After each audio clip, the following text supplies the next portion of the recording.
अच्छा, आज मैं जो चीज़ें आपको बताने लगा हूँ एडवांस टेक्निक, उसमें आप नोट कर लीजिएगा। पहली हेडिंग कि आप आर प्रेस करेंगे तो रेक्टेंगल आ जाएगा। इसी तरह से अगर आप सी प्रेस करेंगे तो सर्कल आ जाएगा। इसी तरह से अगर आप टी प्रेस करेंगे तो टेक्स्ट आ जाएगा।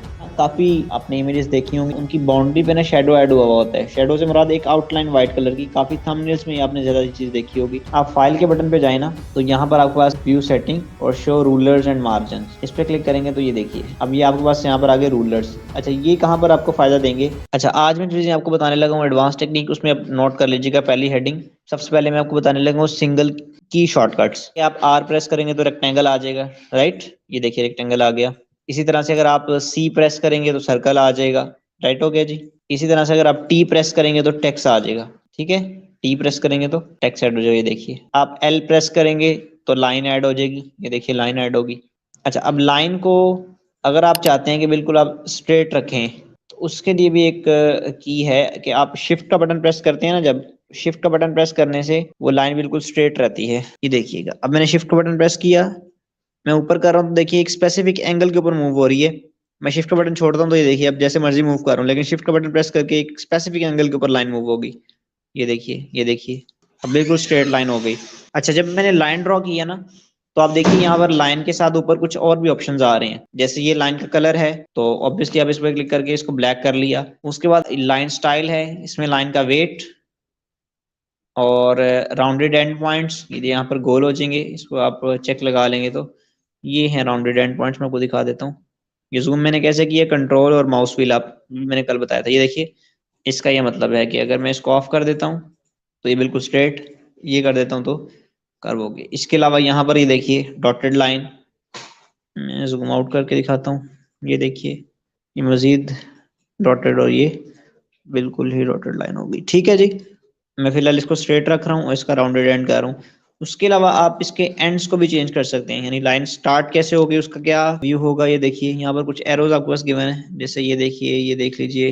एरो लगा सकते हैं आप लाइन के एंड पे, जैसे यहाँ से ये है और दूसरे एंड पे आपने क्या करना है, एरो लगा दिए, लेट से, ये देखिए, ठीक है जी। तो ये लाइन के कुछ बटन हैं, आप इनको भी इस्तेमाल कर सकते हैं। जैसे रेक्टेंगल के थे, मैंने आपको बताया था रेक्टेंगल के कुछ बटन हैं। लाइक यहाँ पर रेक्टेंगल को सिलेक्ट करेंगे आप, तो ये बॉर्डर वेट,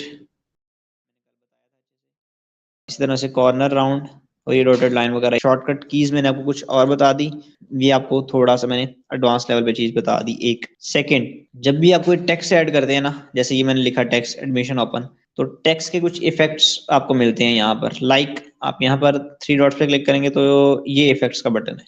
यहाँ पर आप जाएंगे तो देखिए आप शेडो ऐड कर सकते हैं टेक्स्ट के ऊपर। आप किसी भी एक के ऊपर क्लिक करेंगे तो आपके पास मजीद उस इफेक्ट से रिलेटेड ऑप्शंस आ जाएंगे। जैसे ये देखिए ऑफसेट का है, मैं जैसे इसको मूव कर रहा हूँ तो देखिए अब यहाँ पर नजर रखिएगा आप लोग कि ये देखिए वो नीचे की तरफ जा रहा है उसका शेडो जो है। अब शेडो व्हाइट कलर का है, इसका कलर चेंज करना है तो उसके लिए ये बटन है। इसको मैं ब्लैक कर देता हूँ क्योंकि शेडो अमूमन ब्लैक कलर का होता है। डायरेक्शन का बटन देख लीजिए, ठीक है, तो वो चेंज हो रही है उसकी डायरेक्शन, वो उसके इर्द गिर्द घूम रहा है।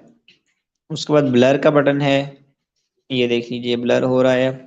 ट्रांसपेरेंसी है, वो कितना उसने वाज़े होना है। अब इसको मैं थोड़ा सा यहाँ ले गया था तब आपको सही वाज़े होगा। ये देखिए अब ट्रांसपेरेंसी कम की तो वो देखिए ऐसे जैसे शेडो है ही नहीं, बढ़ा रहा हूँ तो वो शेडो लगता जाएगा।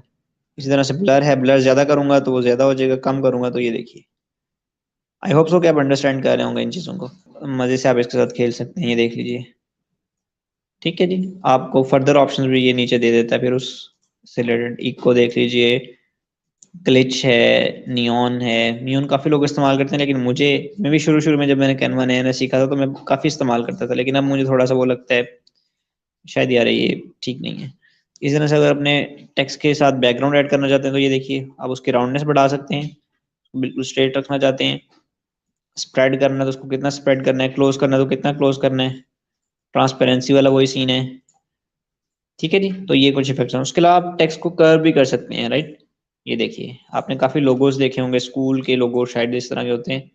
ये देखिए एडमिशन ओपन, इसको आप कितना कर्व करना है, फिर वो दोबारा, ये देखिए कर्व में गया तो कर्व किस तरफ करना है, इस तरफ करना है या इस तरफ करना है, दोनों तरफ कर्व हो जाएगा, ठीक है। तो आप सर्कल ड्रॉ करके उसके इर्द गिर्द लिख सकते हैं, इससे आपका लोगो अच्छा बन सकता है। तो चीजें आपको मैं सारी बता रहा हूँ, बट आपने इसको इम्प्लीमेंट करके तो मजीद बेहतर कर लेना है। काफी आपने इमेजेस देखी होंगी, उनकी बाउंड्री पे ना शेडो ऐड हुआ होता है। शेडो से मुराद एक आउटलाइन व्हाइट कलर की, काफी थंबनेल्स में आपने ज्यादा चीज देखी होगी। मैं यहाँ से कोई एक लड़के की इमेज निकाल लेता हूँ, लेट्स से ये देख लीजिए, ये देख लीजिए बल्कि।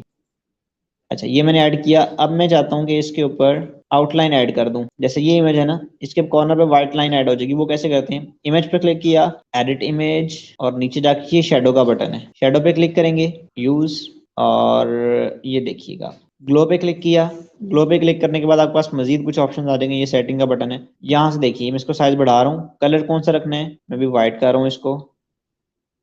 ट्रांसपेरेंसी फुल बढ़ा दें और ब्लर फुल कम कर दें और साइज बढ़ा दीजिए। तो ये देखिए, ये इफेक्ट आपने शायद यूट्यूब पे कहीं देखा हो, नहीं देखा तो फिर यहीं देख लीजिए। ठीक है, इस तरह वो लोग ऐड कर रहे होते हैं। पहले ये ऑप्शन कैनवा में नहीं था, लेकिन अब है, तो लोग फिर इसको भी यूज कर रहे होते हैं। इसके अलावा भी कुछ इफेक्ट्स हैं, जैसे ड्रॉप है, तो ये देखिए बैक पे चला गया शेडो। एंगल है तो इस तरह से शेडो आएगा। कर्व्ड है तो ये शेडो इस तरह से नीचे आ रहा होगा। पेज लिफ्ट है तो शेडो इस तरह से आ रहा होगा। बैक ड्रॉप है तो शेडो इस तरह से आ रहा होगा। ये देखिए, तो ये फिर डिफरेंट चीज़ें हैं जिनको आप यूज़ कर सकते हैं। फिर इनकी मज़ीद सेटिंग्स हैं, आप इनको कहीं से चेंज कर सकते हैं। इनका एंगल नीचे करना है, ज़्यादा ऊपर करना है, हॉरिजॉन्टल आपने इनको चेंज करना है।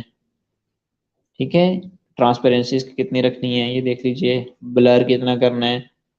तो ये सारी चीज़ें इसके अंदर अवेलेबल है, आप इनको यूज़ कर सकते हैं और अच्छे से यूज़ कर सके अपने डिज़ाइन को ज़्यादा बेटर बना सकते हैं। काफ़ी लोग अपनी इमेज को ना एक फ्रेम के अंदर बंद करके, यानी कभी इमेज सर्कल में नज़र आ रहा होता है, कभी रेक्टेंगल में नज़र आ रहा होता है, तो उसके लिए जो टर्म यहाँ पर या जो एलिमेंट यहाँ पे यूज किया जाता है उसको बोलते हैं फ्रेम। आप एलिमेंट्स में जाके फ्रेम लिखेंगे। ओके, अब यहाँ देखिए ये काफी ज्यादा फ्रेम्स है। फ्रेम सब काम क्या करते हैं वो समझ लीजिए। अच्छा, बॉय मैंने लिखा तो ये काफी ज्यादा इमेजेस आ गई, जैसे ये कोई इमेज आ गई। अगर इसको मैं इस तरह से पुट करूंगा ना अपने डिजाइन के अंदर, तो ये ज्यादा अच्छा नहीं लगेगा। अगर मैं इसको ये देखिए ड्रैग करके फ्रेम के अंदर लेके जा रहा हूँ, ये देखिए, अब मैं इसकी सेटिंग करके इसको सेंटर में करके डबल टैप करके सेट हो जाएगी इमेज।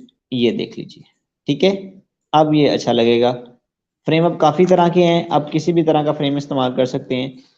ये देख लीजिए, ये फ्रेम्स, ये ऑल पे क्लिक किया तो ये सारे फ्रेम्स हैं। इन सारों में यही काम है। जैसे ये अब मोबाइल लैपटॉप की स्क्रीन है, अगर आप इस इमेज को फ्रेम से निकालना चाहते हैं तो ये थ्री डॉट्स पे क्लिक करके डीटैच इमेज, तो इमेज यहाँ से बाहर आ गई। अब इस इमेज को मैं लैपटॉप पे लगा देता हूँ, यहाँ मैक में लगा देता हूँ, ये देखिए ठीक हो गया। इसी तरह से ये सारी स्क्रीन है। ये फ्रेम देख लीजिए, इसके अब जिस पर बॉर्डर भी है तो बॉर्डर का कलर भी आप चेंज कर सकते हैं। अब इस बॉर्डर का कलर क्या रखना है वो यहाँ पर आ रहा है, वो यहाँ से आप व्हाइट कर लें, येलो कर लें, आप जो भी चाहते हैं वो यहाँ से कर सकते हैं। आप फाइल के बटन पे जाए ना, तो यहाँ पर आपके पास व्यू सेटिंग और शो रूलर्स एंड मार्जिन, इस पे क्लिक करेंगे तो ये देखिए अब ये आपके पास यहाँ पर आगे रूलर्स। अच्छा, ये कहाँ पर आपको फायदा देंगे, जब आपने यहाँ पर अपनी कॉन्टेक्ट डिटेल्स मेंशन करनी है ना, यानी व्हाट्सएप का आइकन, फेसबुक का आइकन, इंस्टा का आइकन, फिर आपने टेक्स्ट लिखने हैं, यानी व्हाट्सएप का आइकन के आगे आप अपना नंबर लिखेंगे। इसी तरह इंस्टा और फेसबुक के आइकन के सामने आप अपना इंस्टा और फेसबुक का हैंडल लिखेंगे।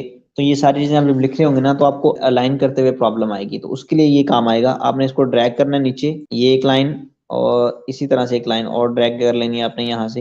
ये आपने दो लाइनें इस तरह से मर्ज कर लेनी है, यानी अपनी दो लाइनें सेट कर ली कि यहाँ पर व्हाट्सएप का आइकन आएगा सेंटर में, इसी लाइन से बाहर आपका व्हाट्सएप का आइकन नहीं जाना चाहिए, और इसी लाइन से बाहर आपका फेसबुक और इंस्टा का आइकन नहीं जाना चाहिए। इस तरह से आपकी सारी चीजें अलाइन हो जाएगी। एक और मैंने गलती ये देखी आप लोगों की, कि आप लोग आइकन्स को मर्ज कर देते हैं एक दूसरे के अंदर, यानी आपने इंस्टा का आइकन लगाया और साथ में अगर फेसबुक का आइकन भी लगा लिया आपने। अच्छा खैर, ये देखिए, आपने गैप को अच्छे से बरकरार रखना है, थोड़ा सा गैप होना चाहिए, और दोनों का साइज एक तो बराबर। देखिए मैंने इनका साइज अब बराबर कैसे किया, यहाँ पर इसको साथ लगा लें और यहाँ पर इसको साथ लगा लें, तो देखिए दोनों का साइज बराबर है ना। तो इन दोनों से, इन दोनों को इस लाइन से बाहर नहीं निकालना चाहिए। इस तरह से आप इनको एडजस्ट कर सकते हैं। दोनों को सिलेक्ट करके छोटा कर लीजिए। जब आपने साइज एडजस्ट कर लिया, फिर आप इनको छोटा करेंगे, देन फिर ये साथ ही छोटे होंगे, यानी एग्जैक्ट साइज में छोटे बड़े हो रहे होंगे। अच्छा, अब इन लाइन्स को रिमूव कैसे करना है, आपने सिंपली इसको उठाकर कैनवस से बाहर ले जाना है। एक तो ये तरीका है। दूसरा तरीका यह कि आप फाइल पे जाएं, व्यू सेटिंग, और इसको क्लिक कर दें तो ये वैसे खत्म हो जाएंगे। लेट्स से ये एक रेक्टेंगल है, इसकी कॉपी ले लेता हूँ, डुप्लीकेट किया, इसका कलर चेंज कर देता हूँ, फिर डुप्लीकेट किया और इसका भी कलर चेंज कर देता हूँ, व्हाइट कर देता हूँ। अच्छा, अगर मुझे ये सबसे नीचे वाला रेक्टेंगल सिलेक्ट करना है ना, तो ये पॉसिबल नहीं है जब तक मैं इसको आगे वाले को मूव ना करूँ, साइड पे कर दूं, फिर नीचे वाला करूँ उसको भी साइड पे करूँ, फिर नीचे वाला करूँ उसको भी साइड पे करूँ, तो ये पॉसिबल नहीं है। अच्छा, इसका क्या तरीका है कि आपने इसको सिलेक्ट करके कंट्रोल प्रेस करके फिर क्लिक करना, तो आप देखें अब व्हाइट वाले से नीचे वाला सिलेक्ट हो गया है। उसके बाद फिर क्लिक करूँ कंट्रोल प्रेस करके, अब सबसे नीचे वाला रेक्टेंगल सिलेक्ट हो गया, ये देखिए। ठीक है। अब नीचे वाला चूंकि सिलेक्ट करने का ऑप्शन नहीं आ रहा होता है बाजुकात, जब ज्यादा क्लोज चीजें हो रही होती हैं, तो फिर आपने क्या करना है, कंट्रोल प्रेस करके क्लिक करेंगे तो सेकंड वाला सिलेक्ट हो जाएगा, उसको आप एरो की के साथ मूव कर लीजिए तो मूव हो जाएगा। उसके बाद अगर दोबारा कंट्रोल प्रेस करके क्लिक करेंगे तो सबसे नीचे वाला सिलेक्ट हो जाएगा। इस तरह से आप मल्टीपल ऑब्जेक्ट्स को या एलिमेंट्स को सिलेक्ट कर सकते हैं। अगर इन केस ऐसा भी हो रहा होता है कि आप माउस के साथ इसको मूव करें ना, तो आप एग्जैक्ट अगर आपको बिल्कुल थोड़ा सा मूव करना है तो नहीं हो रहा होता, यानी आपको मूव करने में दिक्कत पेश आ रही होती है, तो आप फिर अपने कीबोर्ड के एरो कीज के साथ भी इन चीजों को मूव कर सकते हैं। ये भी ऑप्शन यहाँ पर अवेलेबल है। इसके अलावा अगर आप मोबाइल पर आए तो मोबाइल के अंदर ना नीचे एक ऑप्शन आ रहा होता है नज के नाम से, NUDGE के नाम, उसको प्रेस करके भी आप ये कीज वाला काम ले सकते हैं उससे।